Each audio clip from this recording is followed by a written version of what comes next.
আপনারা যারা MSK unity affiliate business পয়েন্টে কম্পিউটার দিয়ে কাস্টমার হিসেবে রেজিস্ট্রেশন করতে চান, এই ভিডিওটি তাদের জন্য। ওয়েব ব্রাউজারটি ওপেন করে সার্চ বারে www.mskunity.com টাইপ করুন। তারপর যে পেজটি দেখতে পাচ্ছেন সেখান থেকে নিচে গিয়ে আপনার পছন্দ মতো ভাষা পরিবর্তন করতে পারেন।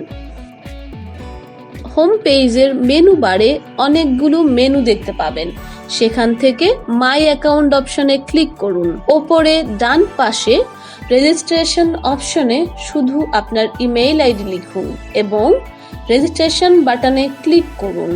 ডান। এখন প্রথমবার আপনাকে আর লগ ইন করতে হবে না। পরবর্তী লগ ইনের জন্য যেই মেলটি দিয়ে রেজিস্ট্রেশন করেছিলেন তার ইনবক্সে একটি ভেরিফাই লিংক পাঠানো হয়েছে, সেই লিংকটিতে ক্লিক করুন। সেখানে ইউজার নেম, ঠিকানা, মোবাইল নম্বর ও পাসওয়ার্ড সেট করে নিন এবং এগুলো নোট করে রাখুন। তারপর লগ ইন অপশনে গিয়ে ইমেইল ও পাসওয়ার্ড দিয়ে লগ ইন করুন। এখন আপনার ড্যাশবোর্ড থেকে সকল মেনু দেখতে পাবেন।